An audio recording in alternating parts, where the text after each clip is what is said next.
17 বছর আমরা এই দিনটিকে কখনোই সুষ্ঠুভাবে আমরা পালন করতে পারি।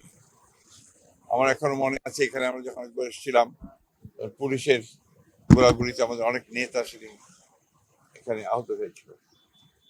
সেই অবস্থা থেকে আজকে আমরা একটা মুক্ত পরিবেশে এই দিনটি পালন করতে যাচ্ছি। আমরা এই দিনটি সবচেয়ে বেশি গুরুত্ব দিই এই জন্যই যে এই মহান নেতা যিনি বাংলাদেশের স্বাধীনতা ঘোষণা দিয়েছিলেন, পরবর্তীতে যখন বাংলাদেশের জনগণ এবং সেনাবাহিনীর সদস্যরা তাকে রাষ্ট্র পরিচালনার দায়িত্বে নিয়ে এসেছিলেন,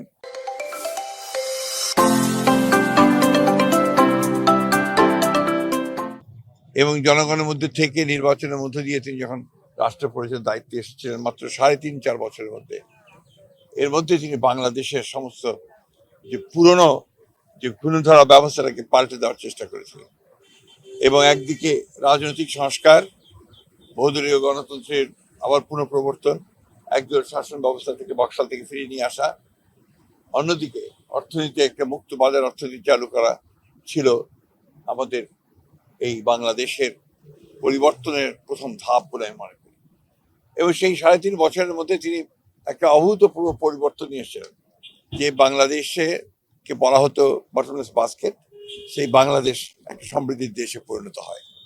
এবং যেখানে আপনার দুর্ভিক্ষ হয়েছিল তৎকালীন আওয়ামী লীগ সরকারের দুঃশাসনের কারণে, সেই অবস্থা থেকে তিনি একটু উদ্বৃত্ত একটা অবস্থার মধ্যে নিয়ে এসেছিলেন দেশকে শস্য উৎপাদনের ক্ষেত্রে। সত্যি কথা বলতে কি, এই বিষয়গুলো ছিল আমাদের দেশের জন্য, সমাজের জন্য একটা পরিবর্তনের সময়, এবং সেই পরিবর্তনটা তিনি নেতৃত্ব দিয়েছিলেন, জনগণকে ঐক্যবদ্ধ করে নিজের মধ্যে সামনে নিয়ে এসেছিলেন।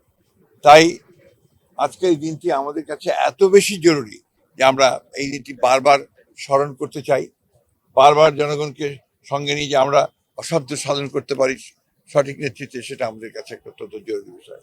আজকে আবার তারই যোগ্য উত্তরাধিকারী তারেক রহমান, আমাদের প্রধানমন্ত্রী, তার নেতৃত্বে আমরা আবার সেই বিপ্লবী কর্মসূচিগুলো শুরু করি।